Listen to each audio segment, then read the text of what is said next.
બાળ દોસ્તો, આપણે શાર્દુલ વિક્રીડિત છંદમાં કવિએ રચેલી કાવ્ય પંક્તિઓ વાંચીએ અને સમજીએ.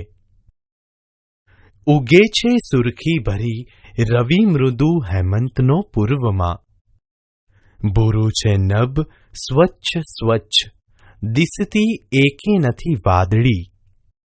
કવિ કહે છે, હેમંત ઋતુની સવારે પૂર્વ દિશામાં સૂર્ય જાણે રતાશ પડતો ઉગી રહ્યો હોય એમ દેખાય છે. ભૂરા આકાશમાં એક પણ વાદળી દેખાતી નથી, એટલે કે ભૂરું આકાશ જાણે એકદમ સ્વચ્છ દેખાય છે. ઠંડો હિમ ભર્યો વહે અનિલ શો ઉત્સાહને પ્રેરતો, જે ઉત્સાહ ભરી દિશે શુક ઉડી ગાતા મીઠા ગીતડા.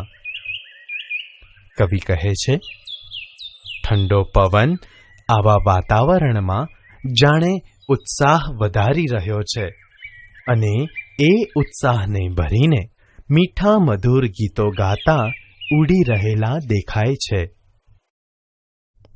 બાળ દોસ્તો, હવે આપણે માલિની છંદમાં કવિએ રચેલી કાવ્ય પંક્તિઓ વાંચીએ અને સમજીએ.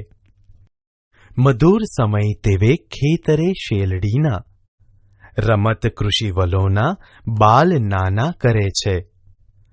કવિ કહે છે, આવા સવારના મસ્ત મધુર સમયે શેરડીના ખેતરોમાં ખેડૂતોના નાના બાળકો રમી રહ્યા છે.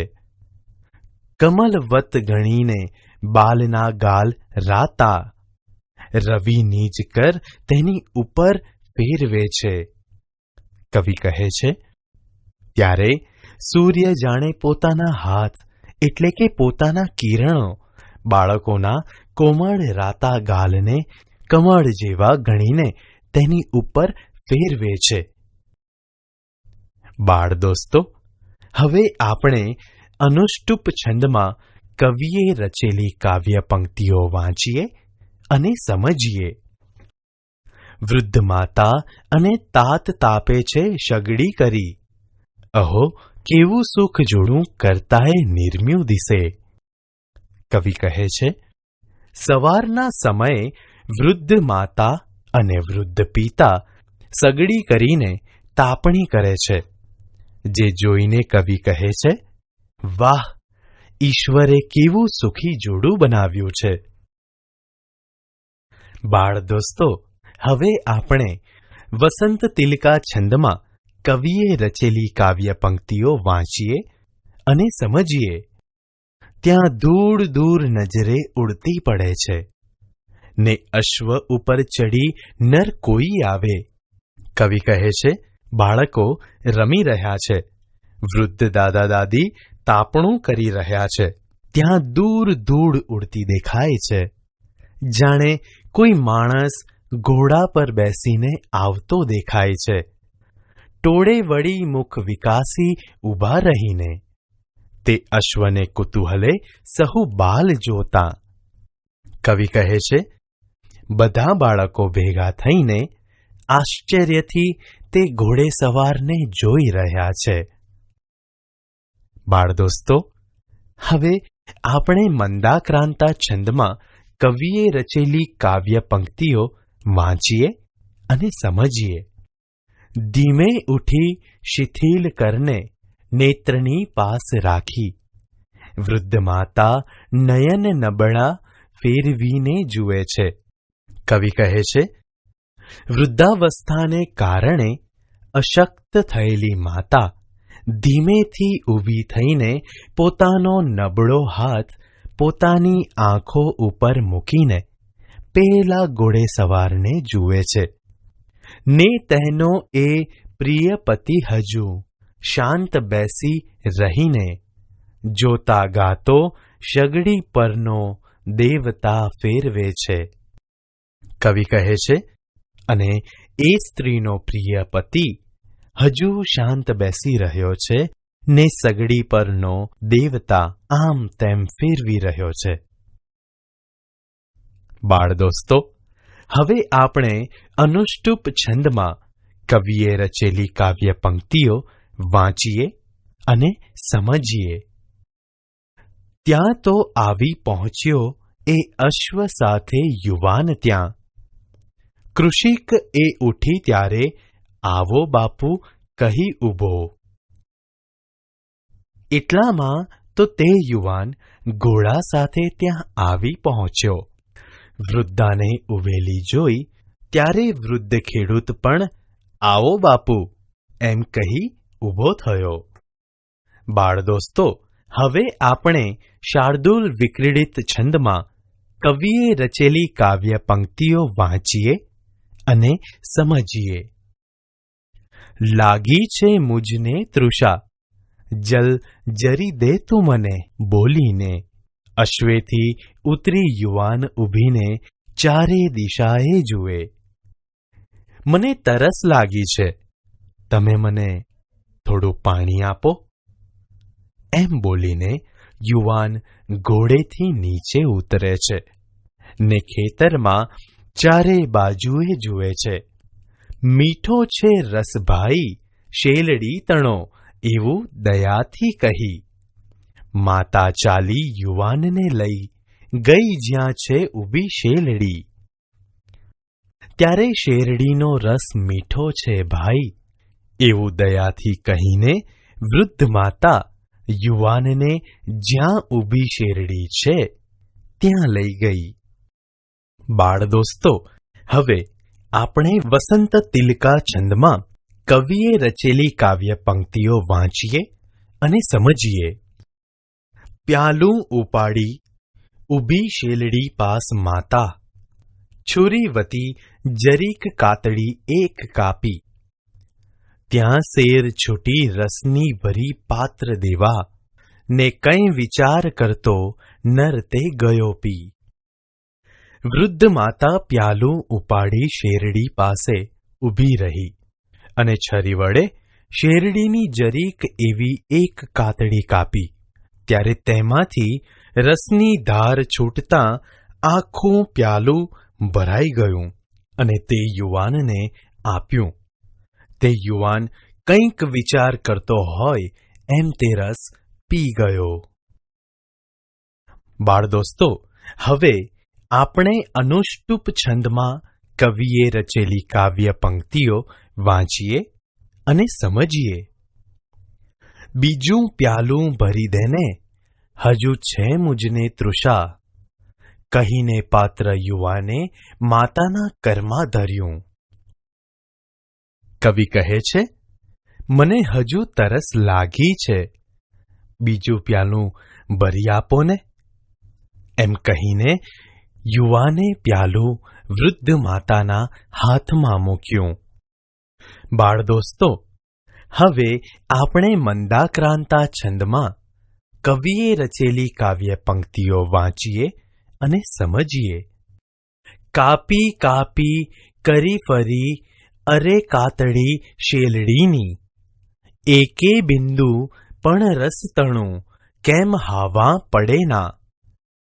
વૃદ્ધ માતા ફરી ફરી વાર શેરડીની કાતડી કાપે છે, પરંતુ હવે રસનું એક ટીપું પણ પડતું નથી.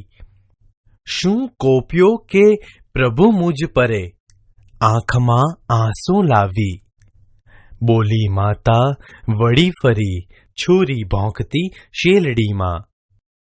તેથી વૃદ્ધ માતાની આંખમાં આંસુ આવી જાય છે અને કહે છે કે શું મારા પર પ્રભુનો કોપ ઉતર્યો છે. એમ બોલીને તે ફરી પાછી શેરડીમાં છરી ભોંક્યા કરે છે. બાળ દોસ્તો, હવે આપણે અનુષ્ટુપ છંદમાં કવિએ રચેલી કાવ્ય પંક્તિઓ વાંચીએ અને સમજીએ. રસહીન ધરા થઈ છે, દયાહીન થયો નૃપ, નહીં તો ના બને આવું, બોલી માતા ફરી રડી. ધરતી રસ વગરની થઈ છે, રાજા દયા વગરનો થયો છે, નહીંતર આવું ક્યારેય ન બને.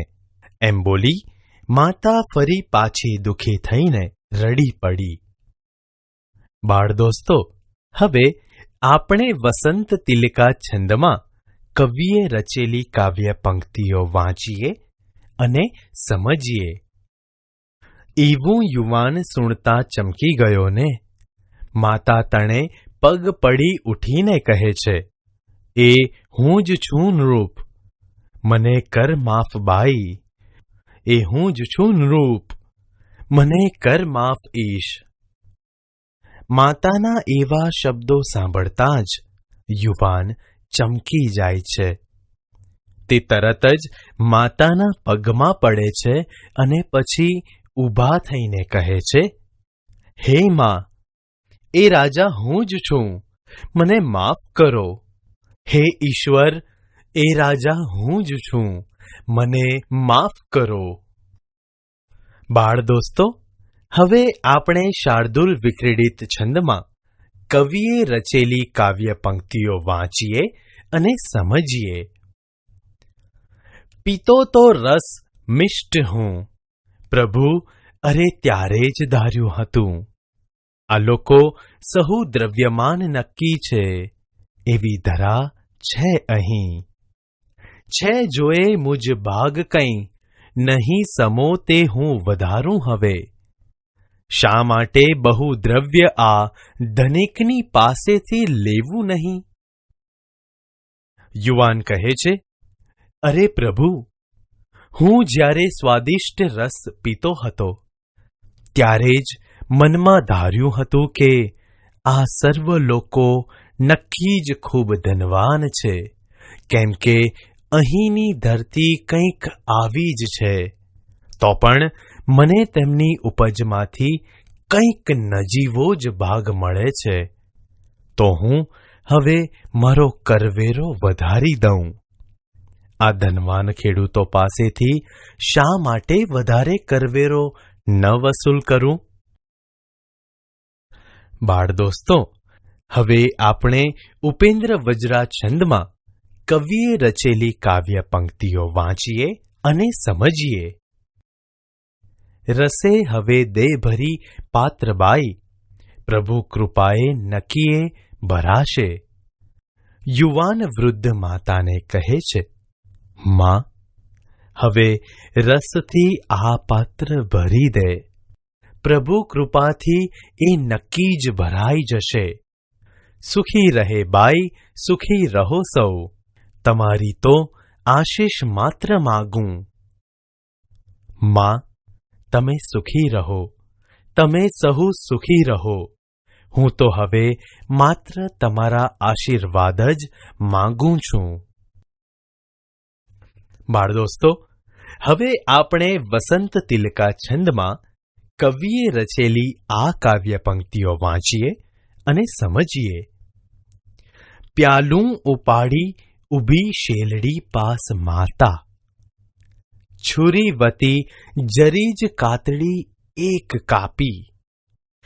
વૃદ્ધ માતાએ ફરીવાર પ્યાલું ઉપાડી શેરડી પાસે ઊભી રહી અને છરી વડે ફરીથી શેરડીની જરીક એવી એક કાતડી કાપી. ત્યાં શેર છૂટી રસની ભરી પાત્ર દેવા, બહોળો વહે રસ અહો છલકાવી પ્યાલું. ત્યારે તેમાંથી રસની ધાર છૂટતા આખું પ્યાલું ભરપૂર રસથી છલોછલ છલકાઈ ગયું.